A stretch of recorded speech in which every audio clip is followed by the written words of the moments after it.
हाँ जी, ਵੈਲਕਮ ਹੈ ਜੀ ਤੁਹਾਡਾ ਸਾਡੇ ਚੈਨਲ ਤੇ। Thank you very much for coming and ਅੱਜ ਅਮਿਤ ਆਏ ਨੇ ਜੀ ਆਪਣੇ ਕੋਲੇ। ਇਹ ਅਮਿਤ ਹੀ is one of my really great friend. I always keep thinking ਕਿ ਮੈਂ ਅਮਿਤ ਨੂੰ ਲੈ ਕੇ ਆਵਾਂ ਪੋਡਕਾਸਟ ਦੇ ਵਿੱਚ, ਅਮਿਤ ਨਾਲ ਗੱਲਬਾਤ ਕਰਾਂ, ਬਿਕੋਜ਼ ਹੀ ਇਜ਼ ਜੀਨੀਅਸ ਗਾਏ and I really like him. And ਮੈਨੂੰ ਇਹ ਹੁੰਦਾ ਯਾਰ ਅਮਿਤ ਆਊਗਾ ਬਹੁਤ ਸਾਰੇ, ਕਿਉਂਕਿ ਵੀ ਆਰ, ਅਸੀਂ ਦੋਨੇ ਜਾਣੇ ਸੇਮ ਮਾਈਂਡ ਦੇ ਹਾਂ, we think similar, we are same mind person. So ਮੈਨੂੰ ਇਹਦੀ company, I enjoy his company as well. And ਮੈਂ ਅੱਜ ਸੋਚਿਆ ਕਿ ਚਲੋ let's do this podcast because Amit just came from India. इन्होंने रिसेंटली इंडिया विजिट किया। मेरी हिंदी, पंजाबी और इंग्लिश तीनों मिक्स हो रही हैं भाई, माफ़ करना और अपना एडजस्ट कर लेना, ताकि हिंदी वालों को हिंदी की बात समझाई जाएगी, इंग्लिश वालों को थोड़ा बहुत पता चल जाएगा और पंजाबी वालों को तो चलेगा ही। मैं ट्राई ऑलवेज करता हूँ कि मैं हिंदी में बोलूँ, क्योंकि हिंदी वाले ज़्यादा हैं समझने वाले लोग। तो आज चलो हम हिंदी में ही बात करेंगे। अमित अभी रिसेंटली इंडिया विजिट किया है इन्होंने, और मैं इनसे बड़ा ही क्यूरियस हूँ जानने के लिए कि इंडिया में क्या क्या देखा, क्या किया। कितना टाइम लगाया आपने? सबसे पहले तो थैंक यू सो मच, आपका welcome, such a warm welcome, और I really enjoying your cup of tea. Thank you. India, मेरा ट्रिप था इंडिया कुछ तकरीबन 1.25 महीने का। I went in the last week of September, और अभी आया हूँ मैं बस 15-20 दिन पहले। 4 साल बाद गया हूँ। काफ़ी अच्छा एक्सपीरियंस है, काफ़ी अच्छा एक मेरा ये विजिट रहा, क्योंकि 4 साल बाद अगर आप जाओ तो you see a lot of changes there. So you felt India is changing a lot in a positive way? बहुत कुछ चेंज हो गया उसमें। अच्छा। 4 साल में I've seen a lot of changes happening in India. It's such a big country, such a nice country. Yeah. We are from India, so we really like it. But ਜੇ ਮੈਨੂੰ ਥੋੜੇ ਜੇ ਡਿਵੈਲਪਮੈਂਟ ਦੇ ਹਿਸਾਬ ਨਾਲ ਇਹਨੂੰ ਦੇਖਾਂ ਤਾਂ हिंदी यार ਮੈਨੂੰ ਲੱਗਦਾ ਕਿ ਇਸ ਤੋਂ ਵਧੀਆ ਕੰਟਰੀ ਹੈ ਨਹੀਂ ਕੋਈ। वाह। आपकी ऑडियंस हिंदी है, आपकी मेरी ऑडियंस ज़्यादा Hindi. I'll focus more on I will say mix है, Okay. but Hindi will be easy to understand for everybody. Okay, I'll try to make it in Hindi. So experience बहुत बढ़िया रहा, बड़ा अच्छा एक्सपीरियंस रहा, और उसका रीज़न ये है कि जो डेवलपमेंट हो रही है वो बड़ी स्ट्रॉन्ग डेवलपमेंट हो रही है इंडिया में। सबसे बड़ा एग्जांपल ये है कि इंफ्रास्ट्रक्चर अगर आप देखें, रोड्स देखें वहाँ के, जो ये नई सड़कें और नए तरह का जो उन्होंने डेवलपमेंट किया है as far as the big roads are concern, वो बहुत तेज़ी से हो रहा है। और मैं गडकरी जी को बधाई देना चाहूँगा और बेस्ट विशेस देना चाहूँगा। रीज़न क्या है कि उनकी वजह से people are seeing a lot of changes. और जहाँ पे आप कहीं एक्सपीरियंस करते हो आज से 10 साल पहले, 5 साल पहले कि I can not drive more than 50-60 on the roads, वहाँ पे आज आप 100 पे 110 के हाईवे पे जहाँ पे भी जो मैक्सिमम स्पीड अलाउड है वहाँ पे आप चलाइए, आपको कोई प्रॉब्लम नहीं, क्योंकि 5 लेन 6 लेन हाईवेज बन चुके हैं। अभी रिसेंटली एक गडकरी जी ने नया प्रोजेक्ट स्टार्ट किया है, वो बड़ी जल्दी डिलीवर होने वाला है, और that route is going to get started very soon from Panipat to Delhi और एयरपोर्ट डायरेक्टली। और उसमें ये बोला गया कि 20 मिनट के अंदर आप फ्रॉम पानीपत टू दिल्ली, जहाँ से कम 2 घंटे लगते हैं एयरपोर्ट पहुंचने में। कितनी दूरी है उनकी? अगर मैं किलोमीटर्स में जाऊँ तो रफली आई थिंक 40-50 किलोमीटर का डिस्टेंस होगा, लेकिन वो जो एक एक्सक्लूसिव हाईवे बन रहा है वहाँ पे वही पर्सन जाएगा जिसने एयरपोर्ट जाना है। अच्छा। कोई दूसरा बंदा नहीं जाएगा ना, क्योंकि अगर आपने दिल्ली जाना है कहीं और तो वो आप दिल्ली वाले रूट पे जाओगे, लेकिन अगर आपने specifically if you are going from से पंजाब टू दिल्ली एयरपोर्ट, या हरियाणा से दिल्ली एयरपोर्ट जा रहे हो, आप हिमाचल से दिल्ली एयरपोर्ट जा रहे हो, तो you just have to take that express highway from Panipat to Delhi airport, and this is gonna take less than I think 30 minutes to reach. So this is one thing about Indian infrastructure, I would say कि infrastructure, जैसे आप बता रहे हैं कि infrastructure पे बहुत high level पे काम हो रहा है, जैसे आपने मुझे पहले बताया था। तो ये तो एक चीज़ हो गई। हम 4-5 चीज़ हम लोग इंडिया की जो अच्छी हो रही हैं, जो पॉजिटिव हैं, जो एक ग्रोथ माइंडसेट के लिए मेन तो देखो, हर एक बंदे का जो गोल होता है, एक अच्छी ज़िंदगी होनी चाहिए, फाइनेंशियली स्ट्रेंथ मिलनी चाहिए हमें, और लाइफस्टाइल थोड़ा अच्छा हो। ये 3-4 चीज़ें होती हैं कि ऐसा ना हो कि आपको बहुत ज़्यादा काम करना पड़ रहा है, क्वालिटी ऑफ लाइफ कॉम्प्रोमाइज़ हो रही है। वो चीज़ लाइफ में नहीं होनी चाहिए, चाहे वो आप कनाडा में हैं, चाहे वो आप इंडिया में हैं। और नंबर 1 तो ये है। नंबर 2, जो आप काम कर रहे हैं कि अगर आप में लेट्स से जैसे आप में है, he is a very good businessman, he is a he is an amazing manager and जो पोटेंशियल है आप में, he is very smart guy. तो जो पोटेंशियल है उसकी वैल्यू पड़ेगी या नहीं पड़ेगी, ये हमें देखना पड़ता है ना। ये बड़ा इंटरेस्टिंग आपने टॉपिक स्टार्ट किया है कि एक पर्सन जो एजुकेटेड है, जिसके पास स्किल्स हैं, जिसके पास अच्छा एक्सपीरियंस है, क्या उसकी लाइफ बढ़िया हो सकती है, बढ़िया हो सकती है या नहीं हो सकती है। बड़ा अच्छा टॉपिक है। क्योंकि मेन चीज तो सर, एक मिनट मैं डिस्टर्ब कर रहा हूँ, सॉरी फॉर दैट। मेन चीज तो एक क्वालिटी लाइफ ही है हमारा गोल। सबसे टॉप पे जो चीज है वो है हैप्पीनेस। करेक्ट है ना। करेक्ट। हैप्पीनेस कहाँ से आएगी, वो है क्वालिटी लाइफ अगर आपको मिलती है, Right. Then second after that it will be happiness, the main goal that everybody want to achieve, and that's the most important thing in human beings life. That's the most important thing. तो जैसे खुशी के लिए let's say आपको establish होना पड़ेगा business wise and all that, तो अभी आप कंटिन्यू करिए। देखिए, इसमें इसको देखने के 2 डिफरेंट एंगल्स हैं। पहला एंगल तो ये है कि आपको क्या चाहिए हैप्पीनेस के लिए। आपको हैप्पीनेस के लिए आपको फैमिली चाहिए, आपको रिलेटिव चाहिए, आपको फ्रेंड्स चाहिए, आपको टाइम चाहिए, या आपकी हैप्पीनेस पैसों से आती है। There are 2 different angles.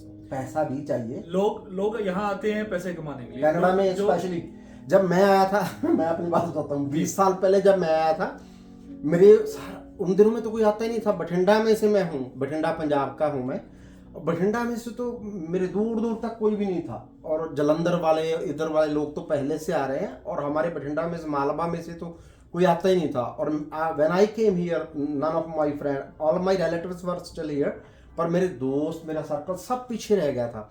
और मैं सबको यही बोल के आया था कि 1 करोड़ रुपया कमाना है मुझे, और 1 करोड़ के बाद मैंने वापस आ जाना है, और then I want to live in Canada after that.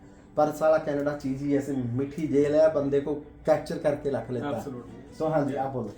बस यही कहना है कि आपका हैप्पीनेस की डेफिनेशन क्या है, पहले आप उसे डिफाइन करें। अगर आपकी हैप्पीनेस की डेफिनेशन ये है कि मुझे अपने पेरेंट्स के साथ रहना है, मुझे अपने रिलेटिव्स के साथ रहना है, फ्रेंड्स के साथ रहना है, अपने सर्कल में रहना है। अब आप सबको तो नहीं ये लेके आ सकते यहाँ पे, उसके लिए तो आपको वापस ही जाना पड़ेगा। तो आप पे जो देखने का एंगल, आप उसको पहले डिफाइन करें क्या है। Happiness can only be defined when you know the exact definition of happiness. तो अगर आपके पास, अगर आप वो सर्कल एंजॉय करना चाहते हैं तो इंडिया से बढ़िया जगह नहीं है। मैं अभी 4 साल बाद गया हूँ, my parents are still there. तो वो नहीं आना चाहते क्योंकि वो शुरू से ही वहीं रहे हैं। उनके लिए सही, उनके लिए वो सबसे बड़ी एक जो लाइफ का पार्ट है वो यही है कि वो सोशलाइज है बहुत ज्यादा। उनके लिए सही भी नहीं है, जो हमारे बुजुर्ग हैं जो, उनके लिए कनाडा सही भी नहीं है। दूसरा सबसे बड़ा चैलेंज ये है कनाडा जैसी कंट्रीज में, बाकी कंट्री में डेफिनेटली वेदर डिफरेंट है, पर अगर आप यहाँ की बात करें, अगर हम सिर्फ ब्रिटिश कोलंबिया को साइड में रखते हैं, तो ऐसा वेदर है कि हमारे पेरेंट्स 6 महीने बाहर नहीं निकल सकते क्योंकि इतना ठंडा वेदर है, स्नो पड़ती है यहाँ पे, there are lot many challenges हैं। तो मैं चाहता हूँ कि जो भी यहाँ आना चाहते हैं, कुछ ड्रीम कर रहे हैं यहाँ सेटल होने की, उनको पहले डिफाइन करना पड़ेगा कि मेरा गोल क्या है लाइफ में। मेरा सिर्फ गोल पैसा है, या मैं साथ साथ अपने जो है ये सर्कल है वो भी एंजॉय करना चाहता हूँ। हाँ, पैसे, जैसे आपकी बात में से निकला पैसा है, मैं पहले भी वीडियो में 1-2 में बता चुका हूँ, इंडिया में भी पैसा बन सकता है। ऐसा नहीं पैसा, पहले जब मैं आया था 20 साल पहले तो टोटली सिचुएशन डिफरेंट थी। 20 साल पहले आप सोच लो इंडिया कैसा था, और अब सिचुएशन टोटली डिफरेंट है। India is a growing market, India is the fastest growing market in the world, no doubt. और आप लोग, मुझे तो ऐसा लगता है, देखो भी हर किसी का अपना ही लेवल होता है सोचने का और करने का। अगर कोई मैन्युफैक्चरिंग, कोई सर्विस, कुछ भी स्टार्ट कर लो आज के दिन में इंडिया में, जैसे मेरे ज़्यादा जो हैं लोग सैलून से रिलेटेड होते हैं, सैलून वालों को भी मैं कहते रहता हूँ कि हाँ आप इंडिया में सैलून खोल लो, एक अच्छे लेवल पे लेके जाओ, चल जाएगा, सब कुछ हो जाएगा। हाई एंड, पर ओनली हाई एंड साइड में, लो एंड में तो कुछ है ही नहीं है ना। अगर आप टारगेट करते हो थोड़ा मिडिल क्लास और अपर मिडिल क्लास को, तो सही रहता है काम। तो जो लोअर क्लास को टारगेट करता है उसका तो कुछ नहीं बनेगा। तो हम उसके बारे में डिस्कशन करेंगे थोड़ा और, कि जैसे सैलून या सर्विस या बिजनेस या मैन्युफैक्चरिंग, कैसे बंदा, क्योंकि मेरी तो घूम फिर के सुई वहीं पर आ जाती है। Happiness starts with your like financial situation. अगर आपके फाइनेंस अच्छे हैं, अगर आपके पास बैंक में 4 पैसे, मेरी खुद की सिचुएशन ऐसी है, जब मेरे बैंक में पैसे पड़े रहते हैं, चाहे थोड़े से ही हो, 10-20 हज़ार, 5 हज़ार, कुछ भी हो, तो मैं लेकिन नंबर्स के बीच में नहीं पढ़ूंगा, तो उससे क्या होता है कि आई फील रिलैक्स। जब मुझे लगता है कि मेरे बिल्स ज़्यादा आ रहे हैं और पैसे मेरे पास कम आ रहे हैं, तो लाइक अभी तो चलो भगवान की कृपा है, पर पहले मैंने भी ऊंची नीच बहुत देखी है जिंदगी में ना जी। तो फिर बड़ा स्ट्रेसिंग सा हो जाता है माहौल। फिर आपकी जिंदगी जब आपको स्ट्रेस होती है तो आपकी लाइफ के सारे पॉइंट ही इफेक्ट होते हैं उससे। देखिए अगेन इसको दो पार्ट्स में डिवाइड करूंगा, एक होती है आपकी इंटरनल सेटिस्फेक्शन और एक होती है एक्सटर्नल सेटिस्फेक्शन। इंटरनल सेटिस्फेक्शन यही है कि अगर आपकी बेसिक नीड्स ही नहीं मीट हो रही तो बाकी की सारी चीजें आपके सामने फेल हैं, उसका कोई मतलब ही नहीं है। तो पहले अगर आप इंटरनली सेटिस्फाइड हैं, अगर आपके पास इनकम पोटेंशियल अच्छा है, अगर आप इंडिया में अच्छा कर रहे हैं, तो उसके साथ साथ ये सारे बोनसेस है आपके पास, that you can enjoy the social life. आपके पास फ्रेंड्स हैं, फैमिली है, पेरेंट्स हैं, आपके पास सर्कल है, आप पार्टीज एंजॉय कर सकते हो, आप इवेंट्स में जा सकते हो, आप सारे फेस्टिवल सेलिब्रेट कर सकते हो। वो सारी चीजें जो है वो आपको इंडिया में मिल सकती है। यहाँ का एनवायरनमेंट टोटली डिफरेंट होता है। डिफरेंट है। जो आपने बात की बिजनेस अपॉर्चुनिटीज की, मेरे लिए जो सबसे बड़ा फैक्टर है इंडिया का, जो इंडिया को एक बहुत बड़ी स्ट्रेंथ देता है जो किसी और कंट्री के पास नहीं है आज की डेट में, वो ये है कि इंडिया के पास आज बहुत स्ट्रॉन्ग पॉपुलेशन है। और हम पॉपुलेशन को बड़े पॉजिटिव तरीके से देखते हैं क्योंकि हमारे पास यंग जनरेशन बहुत है। तो अगर आप वहां पे कोई बिजनेस स्टार्ट कर रहे हैं तो आपको लाइक माइंडेड पीपल बहुत मिलेंगे, बहुत है ना, ठीक है। और आप किसी भी स्केल से स्टार्ट कर सकते हैं। आपको ज्यादा वहां पे कनाडा की तरह ज्यादा लाइसेंसिंग की जरूरत नहीं है, ज्यादा फॉर्मेलिटीज की जरूरत नहीं है। आप थोड़ी सी फॉर्मेलिटीज करो, आप अपना बिजनेस स्टार्ट कर सकते हो, ज्यादा इन्वेस्टमेंट की जरूरत नहीं है। अगर आपके पास कॉन्टैक्ट्स है, कंपटीशन बहुत होगा ना, कंपटीशन है, लेकिन आप अपने मार्केट को डिफाइन करके कंपटीशन को बीट कर सकते हो। देखो दो चीजें आपको फोकस करनी पड़ेंगी। पहला है आपकी सर्विसेज, आपके पास क्या प्रोडक्ट है, क्या सर्विस है, how you are better from anybody else. जब तक आप इस चीज को डिफाइन नहीं करोगे तब तक आप अपने आप को कैसे डिफरेंशिएट कर सकते हैं किसी दूसरे से। तो आपको ये चीज डिफाइन करनी पड़ेगी कि आपकी जो प्रोडक्ट की क्वालिटी है, जो सर्विसेज हैं, जो प्राइसिंग है वो क्या है, उसकी स्ट्रेटजीज क्या है आपके पास, ठीक है। अगर आप उस चीज को डिफाइन कर सकते हैं तो gradually you will be able to build that business. It's very very very easy. हां, टाइम तो लगता ही है, हर चीज को किसी चीज को टाइम लगता है। और बिजनेस के एथिक्स भी हैं। अगर आप कहो कि मुझे पहले दिन से ही मेरे प्रॉफिट में आ जाऊं तो वो बिजनेस की डेफिनेशन ही नहीं है। अगर आप बिजनेस की डेफिनेशन उठा के देखोगे, गूगल पे सर्च करोगे बिजनेस की डेफिनेशन क्या है या एक एंटरप्रेन्योर की डेफिनेशन क्या है, तो उसमें यू विल गेट टू सी के अगर आप रिस्क टेकर हैं तो ही आप एंटरप्रेन्योर बन सकते हैं। और रिस्क में आपका फाइनेंशियल रिस्क भी इन्वॉल्व होता है। तो आपको अगर वो चीज डिफाइंड है कि मुझे बिजनेस स्टार्ट किया है, क्या मेरे पास बैकअप है, क्या मैं ये इस बिजनेस को अगले 2 साल 3 साल तक रन कर सकता हूँ अगर मेरे पास कल को क्लाइंटल नहीं आती तो वो सारे फैक्टर्स देखिए अगर आप बिजनेस स्टार्ट करते हो और आप एफर्ट्स डालते हो और आप प्रोडक्ट सर्विसेज पे काम करते हो, तो मुझे लगता है कि कहीं भी बैठे हो आप, मैं I am just not giving the example of India, like कहीं भी बैठे हो आप उसको आराम से चला सकते हो। आपको एक छोटा सा एग्जांपल देता हूँ। मैं I am coming from a different background. मैंने पिछले 10-12 साल मैंने फाइनेंशियल सेक्टर में काम किया। जब कोविड हिट हुआ तो I started feeling the need of getting online like digital leads. तो हर बिजनेस को आज की डेट में ऑनलाइन जाने की जरूरत है, उनको ऑनलाइन मार्केटिंग करने की जरूरत है। तो मैंने इस फील्ड में एंट्री की। मुझे तकरीबन 2.5 साल हो गए इस फील्ड में काम करते हुए। मेरे पास मैंने एक पैसा भी अभी पेड एडवर्टाइजमेंट में स्पेंड नहीं की है and I am still getting clients. The reason for that is it's not that I am doing that's why I'm just getting the clients, but the reason for that is कि clients referral दे। जब आप quality service की बात करते हो, जब आप उनको टेक केयर करते हो, जब आप उनको स्पून फीड करते हो। एक तो सबसे बड़ी एग्जांपल तो मैं ही हूँ। मेरी वेबसाइट ओम्ब्रे सैलून www.ombresalon.ca इन्होंने बनाई हुई है, इन्हीं का डिजाइन की हुई वेबसाइट है। और कस्टमर सर्विस की अगर बात करूं तो कितने साल हो गए हमें बनाए हुए? 3 साल हो गए। 3 साल से ऊपर हो गए वेबसाइट को बने हुए। और अभी भी मैं जब कहता हूं अमित यार ये पिक्चर हटा दो, ये पिक्चर लगा दो, इसका नाम निकाल दो, इसको चेंज कर दो, एंड नेक्स्ट डे मॉर्निंग मैं अभी सोए होता हूं तो इनका मैसेज आया पड़ा होता है, भैया मैं अपनी वेबसाइट चेक करो विच इज अमेजिंग। और कनाडा में मैंने तो कभी किसी की सर्विस ऐसी नहीं देखी है, मैंने तो कभी किसी बंदे की ऐसी सर्विस नहीं देखी। और इनकी कंपनी का नाम है डिजिटल धुरिया। हाँ, एंड लाइक अमेजिंग सर्विस है। हम चलो आप बात करते करते उस टॉपिक पे चले गए, which is good at the same time कि हम डिस्कशन कर रहे हैं उस चीज की।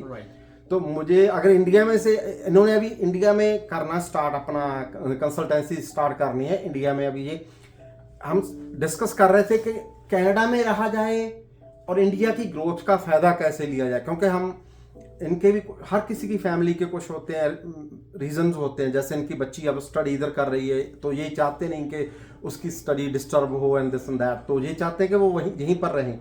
और सेम थिंग मेरी है, और मेरा भी फैमिली अच्छी है, इधर सेटअप हो गया, मेरे रिश्तेदार, मेरा सारा कुछ इधर ही है। मेरे दोस्त हैं इंडिया में, एक दो जो खास क्लोज फ्रेंड्स हैं, बाकी मेरा घर प्रॉपर्टी भी है इंडिया में। पर बिजनेस मेरा भी यहीं पर है। मैं भी मैं भी अपने कंफर्ट जोन में चला गया हूँ।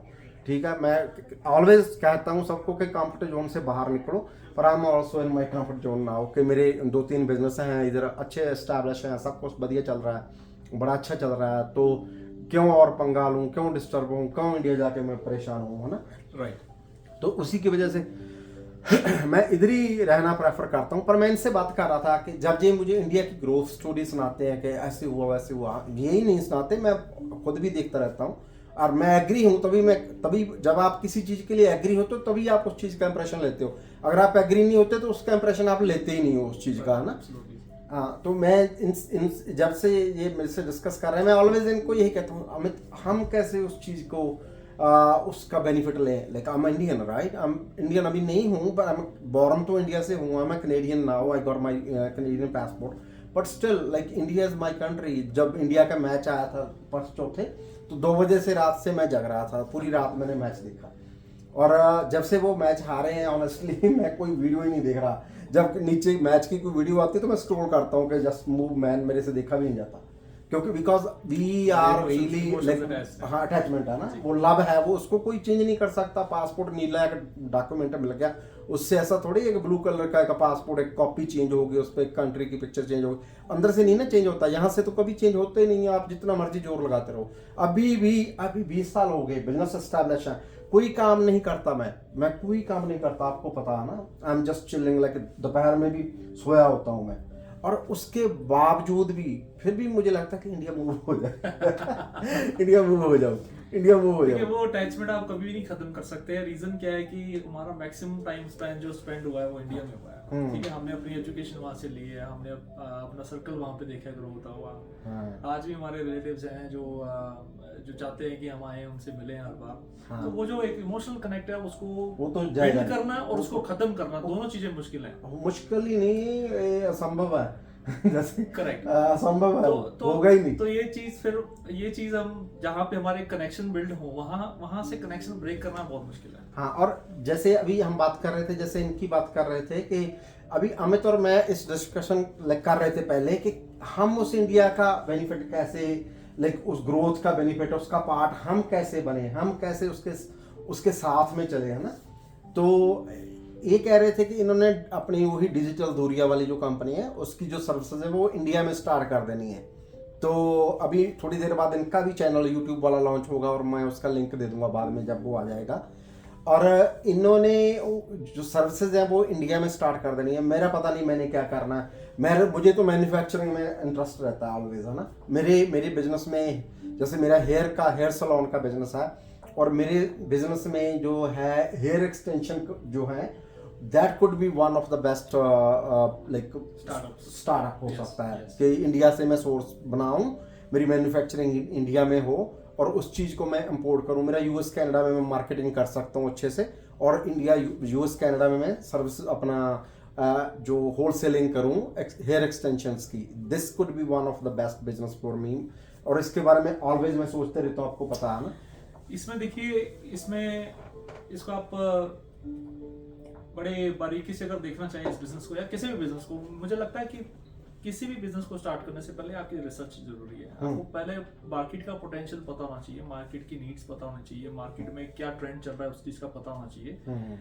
बिजनेस की अपॉर्चुनिटी हर फील्ड में है, हर इंडस्ट्री में है। कोई ऐसी इंडस्ट्री नहीं है जिसमें आप कहो कि आज इसमें इसका जो ट्रेंड है वो कम हो गया है, या इसमें मैं अब काम नहीं कर सकता। अगर आप बिल्कुल ऑर्थोडॉक्स बिजनेस में जा रहे हैं, ट्रेडिशनल बिजनेस में जा रहे हैं, तो डेफिनेटली वहां पे आपको जो वेवरिंग सिचुएशन है वो मिलेगी। लेकिन हर बिजनेस में पोटेंशियल है, खासतौर से जब हम इंडिया की बात करते हैं तो इंडिया में हर चीज का आपको कहीं ना कहीं पोटेंशियल मिलेगा। सिर्फ आपको उसको आइडेंटिफाई करने की जरूरत है कि आप उसको कैसे करना चाहते हैं और किस तरीके से करना चाहते हैं। और दूसरी बड़ी चीज है जिसको मैं हमेशा इंपॉर्टेंस देता हूँ, वो ये है कि आपको थोड़ा सा डिसरप्शन में आना पड़ेगा। डिसरप्शन का मैं आपको थोड़ा सा एग्जांपल दे देता हूँ हमारी ऑडियंस के लिए भी, कि से आपके पास एक पिज्जा स्टोर है, मेरा भी पिज्जा स्टोर है, तो हम लोग डायरेक्ट कंपटीशन में हैं। लेकिन अगर आपने पिज्जा को डायरेक्टली एक सिंपल पिज्जा की फॉर्म को चेंज करते हुए कुछ और फॉर्म पेश कर दी है पिज्जा ही, लेकिन उसका थोड़ा सा आपने कॉन्सेप्ट चेंज कर दिया, एक डिफरेंट स्टाइल में उसको आपने बनाना शुरू कर दिया, तो वहां पे आप ऑडियंस को लेके आ सकते हैं। और सबसे बड़ी बात तो ये होगी कि उस ऑडियंस को आपने कोई नई चीज नहीं दे रहे हो, ऑलरेडी उनके माइंड में पिज्जा है, लेकिन you just presenting in a different way. कुछ साल पहले, अगर मैं 15-20 साल पहले, 30 साल पहले पीछे चले जाऊं, तो पहले गोलगप्पे जो थे वो एक खट्टा और मीठा पानी के साथ आता था। आज की डेट में अगर आप मार्केट में जाओ, you find like there are 10 different kinds of water. तो गोलगप्पे के बारे में तो सारी दुनिया को पता है, लेकिन वो नए चीज ट्राई करने के लिए वहां जा रहे हैं। और वहां देखिए कि जिसने आज बिजनेस स्टार्ट किया, 10 तरह का पानी है उसके पास, आप जाओगे, आपकी क्यूरियोसिटी है वो। सो आप उस चीज को कैसे थोड़ा सा डिफरेंट करके पेश कर सकते हो मार्केट में। कंपटीशन को अगर आपने बीट करना है, तो ये सबसे बड़ी एग्जांपल है कि उसमें थोड़ी सी चेंजेस लाके माइन्यूटली उसकी फॉर्म, उसकी शेप को चेंज करके आप उसमें एंटर हो सकते हैं। डेफिनेटली। तो ये एक बड़ा अच्छा एक जो है तरीका है किसी भी इंडस्ट्री में जाने का। लेकिन अगेन एज आई सेड कि जब भी आप कोई भी बिजनेस स्टार्ट करना चाह रहे हैं, तो आपकी एक रिसर्च, आपकी अच्छी रिसर्च होनी चाहिए। आप देखो कॉम्पिटिटर्स क्या कर रहे हैं, किस लेवल पे काम कर रहे हैं। अगर इंडस्ट्री का साइज बड़ा है तो आप एंटर हो सकते हैं, अगर इंडस्ट्री का साइज छोटा है तो उसमें क्या होगा कि अगर आप एंटर होंगे तो आपको एफर्ट ज्यादा करने पड़ेंगे। तो ये सारी चीजें आपको स्टडी करनी पड़ेंगी। सही है, सही है। अब जैसे आपकी भी बात से मुझे ना एक, जैसे आपने अभी किया, इनोवेटिव होना पड़ेगा, मार्केट को डिस्टर्ब करना पड़ेगा, you have to come up with a different और न्यू आइडिया और न्यू कोई प्रॉब्लम की सोल्यूशन लेके आना पड़ेगा।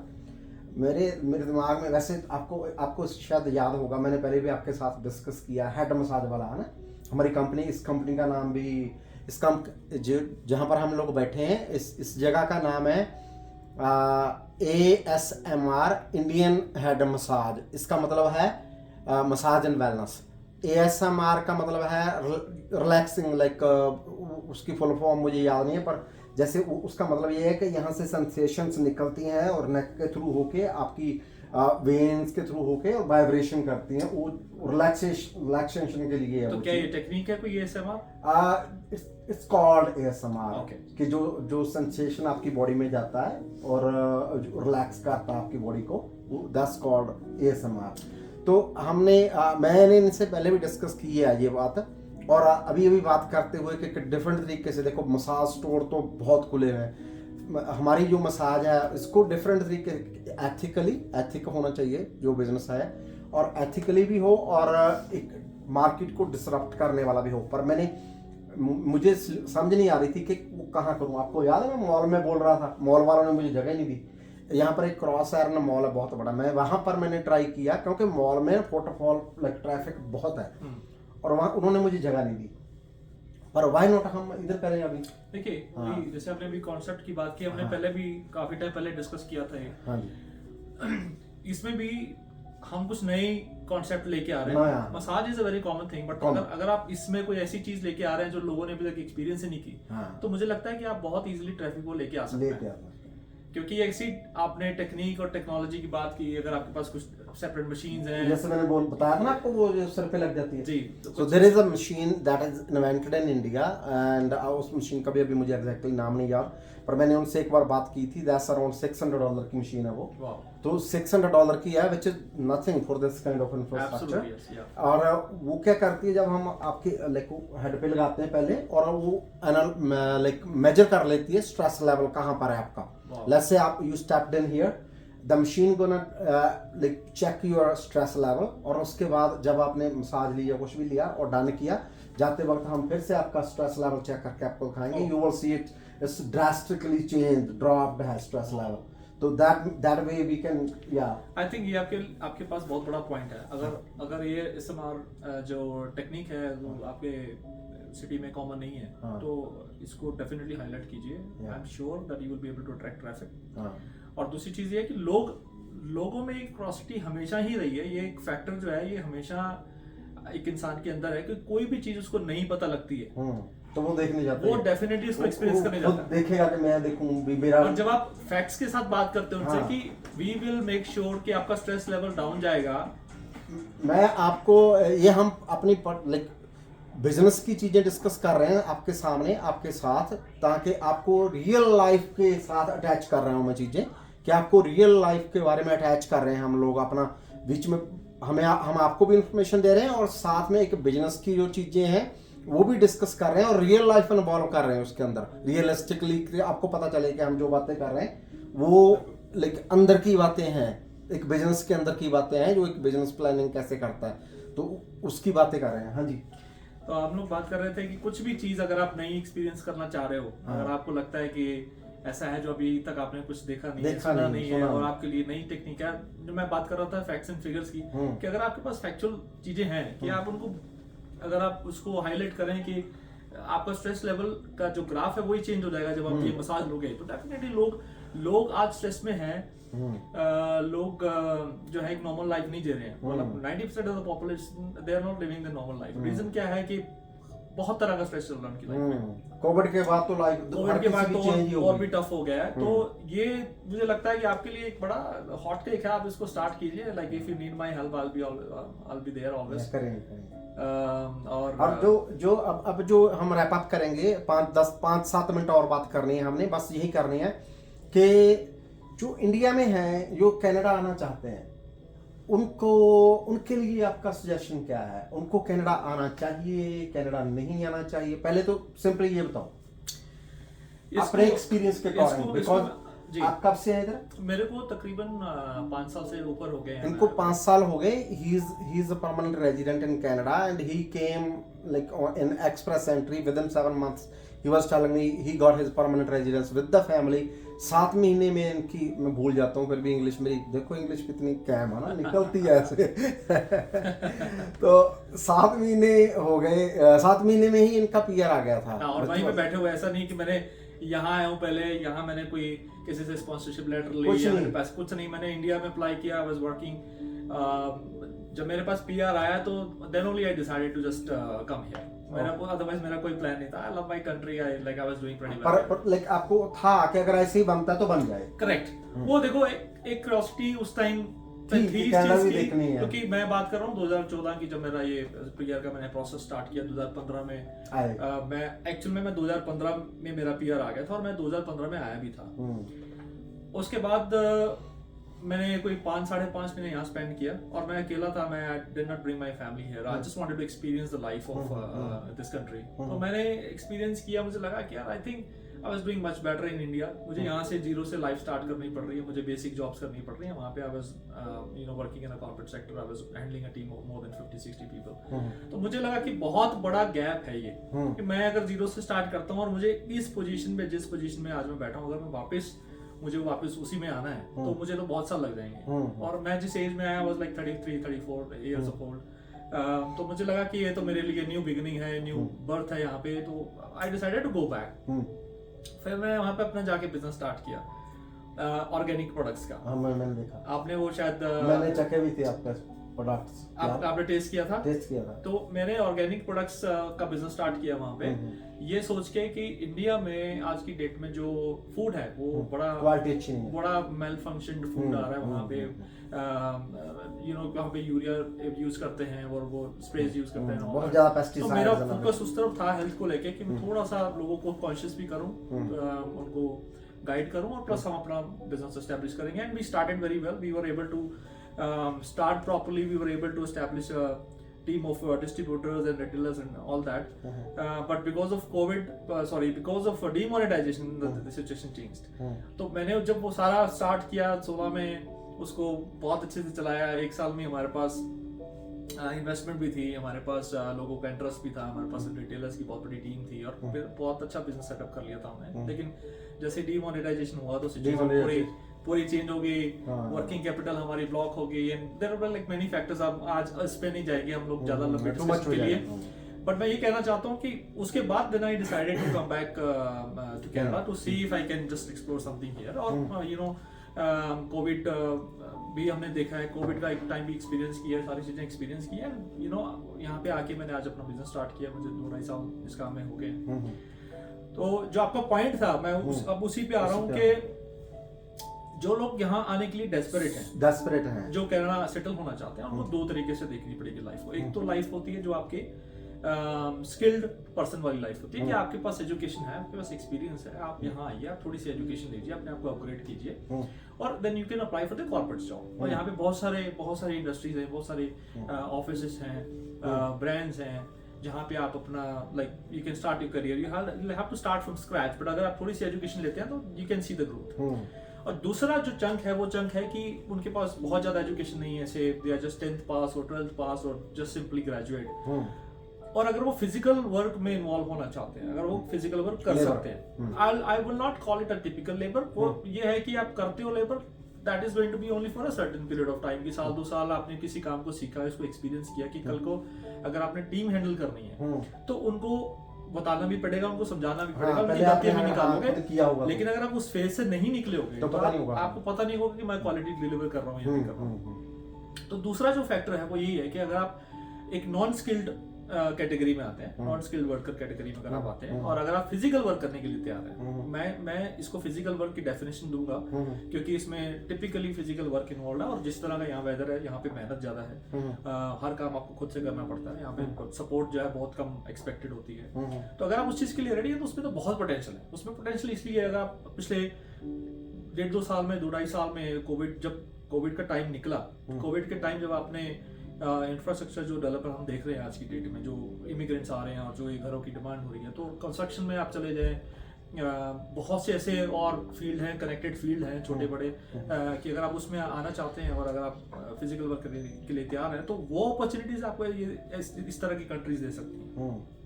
वो अपॉर्चुनिटीज आपको इंडिया में नहीं है, क्योंकि इंडिया में अगर आप लेबर करते हैं तो जो वहां पे इनकम का पोटेंशियल है वर्सेस जो यहाँ पे इनकम का पोटेंशियल है, there is a huge gap, huge gap in the sense that you will be making minimum 100 times the money here.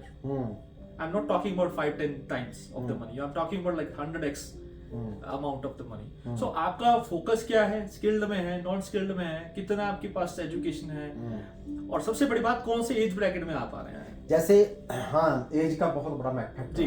जैसे मेरा जो ऑडियंस, जैसे लेट्स से आप सैलून ओनर हो, आप सैलून का काम जानते हो, उस कैटेगरी में से मानो लेट्स से आप एक सैलून ओनर हो, आपका एक नॉर्मल सिटी में एक नॉर्मल सैलून चल रहा है, मानो आपको 50,000 या 1 लाख रुपया मंथली आपकी इनकम है, तो अगर तो आपको लगता है यार 1 लाख रुपया इनकम है, थोड़ा और एफर्ट करके 1.5 लाख पे ले जाओ तो ऐश करो, ठीक है, वो भी उधर भी सही है, कोई इतना प्रॉब्लम है नहीं। अगर आपको लगता नहीं यार मुझे, जैसे मेरे जो कॉन्टैक्ट में लोग हैं वो बोलते हैं हमें बहुत सारे आवर्स काम करना पड़ता है, हमें सुबह जैसे ब्राइडल के दिनों में, शादियों के टाइम में उनको सुबह 4 बजे ही काम लग जाते हैं वो लोग, और रात को 9-9 बजे तक काम करते हैं, 10-10 बजे तक काम करते हैं, क्योंकि कुछ शादियां दिन वाली होती हैं, कुछ रात वाली होती हैं, तो उनका तो रात दिन लाइक 15-16 घंटे काम करते हैं वो लोग, तो और बनता है उनको लेट्स से लाख रुपया, 16 घंटे काम किया, 1 लाख रुपया मंथली बना,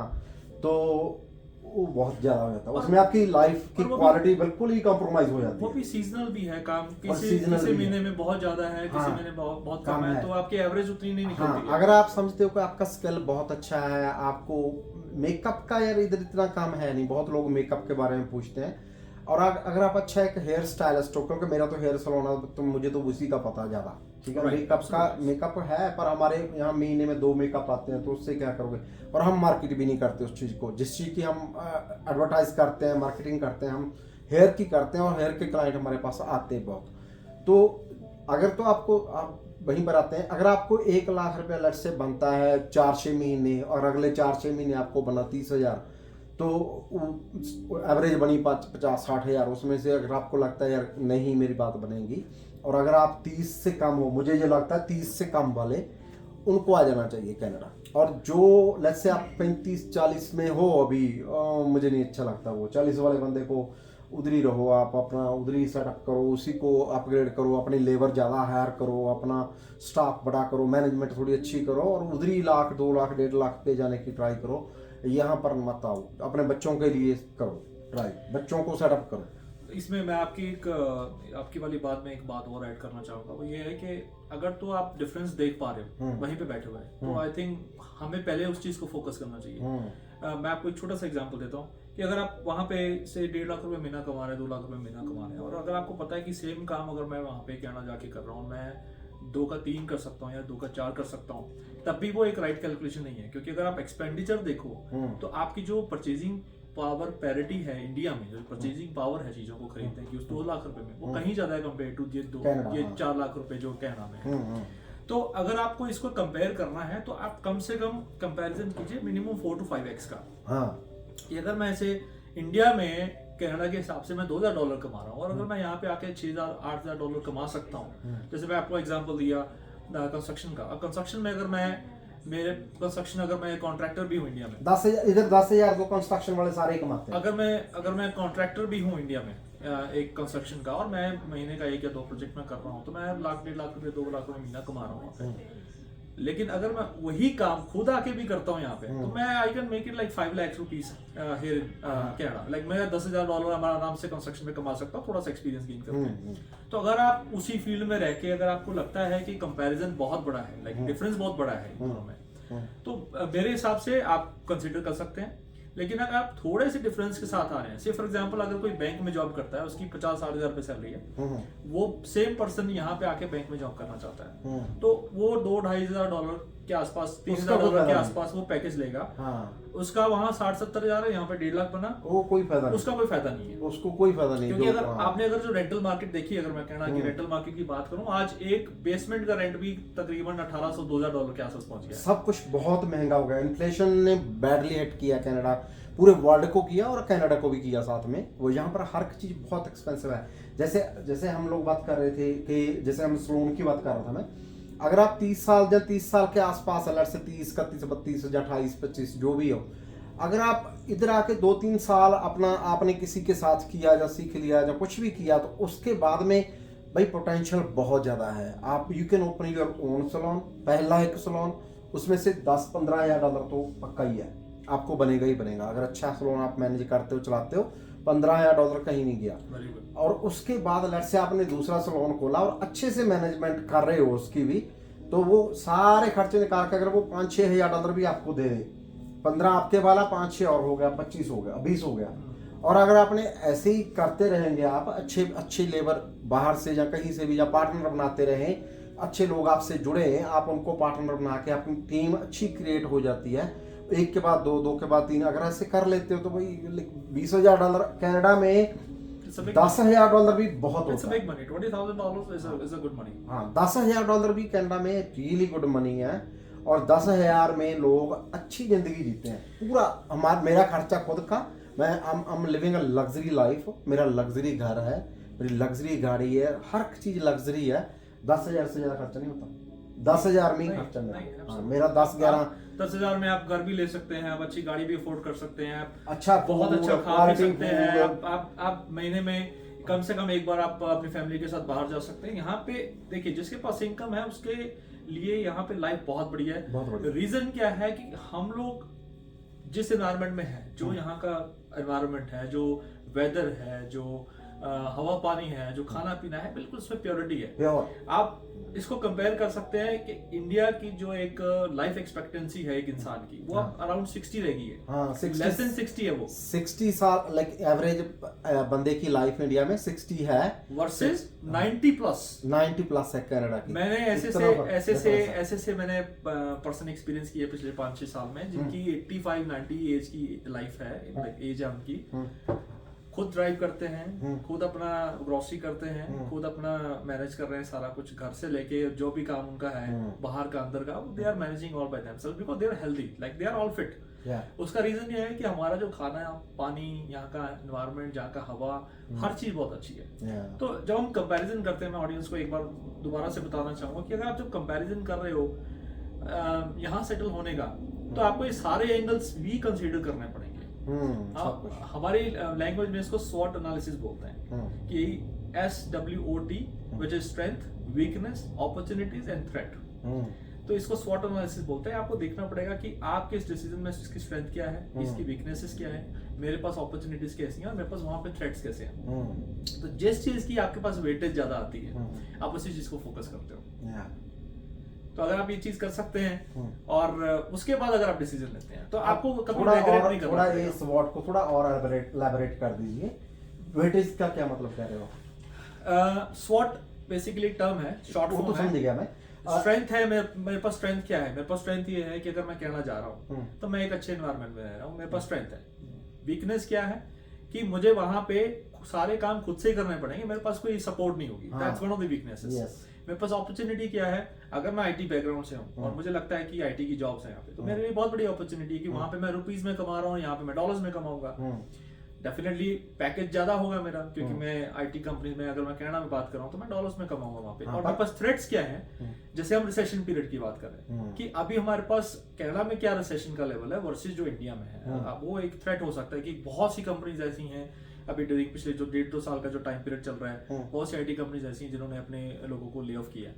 तो वो एक बहुत बड़ा थ्रेट है। अगर आपके पास काम ही नहीं है तो आप it is very tough for you to survive here for a day.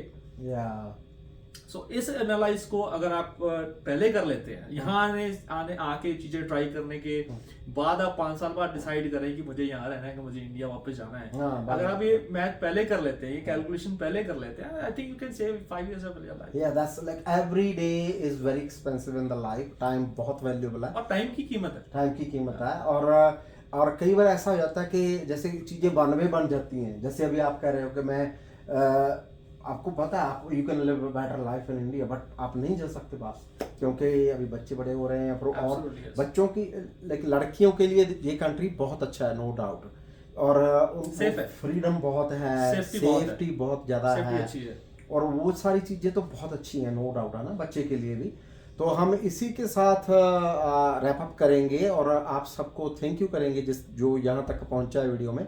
आपका रियली अप्रिशिएट, दिल से धन्यवाद। प्लीज़ आप अगर आपको लगता है कि ये वैल्यूएबल इन्फॉर्मेशन है जो हम दे रहे हैं, तो एक लाइक तो पक्का बनता है भाई, इतना ही काम करना है, करो प्लीज़ ये टिक ऐसे। या थैंक यू, और सब्सक्राइब भी जरूर करें। और अमित जी का चैनल आ रहा है, हम वेरी सून इनका चैनल हम लोग लॉन्च करेंगे, तो उसका हम बाद में मैं डिस्क्रिप्शन में लिंक दे दूंगा, तो वो भी सब्सक्राइब करना, इसको भी करो। और अगर अच्छी लगी है बात, अगर आपको वैल्यूएबल लगी है, तो एक कमेंट करके बता दो कि हाँ अच्छा लगा, तो हमें मोटिवेशन मिलेगी उससे, तो हम दोबारा से फिर से ऐसा ही कंटेंट और क्रिएट करेंगे। और अगर आपको लगता है किसी चीज़ के बारे में कि हमें ये जानना चाहता हूँ, ये पॉइंट मेरा रह गया, तो वो भी आप पूछ सकते हो कमेंट सेक्शन में, और हम नेक्स्ट टाइम जरूर उन कमेंट्स को थ्रू करके और उसके अकॉर्डिंग वीडियो बनाएंगे। तो आज के लिए इतना ही, thank you very much. Thank you so much.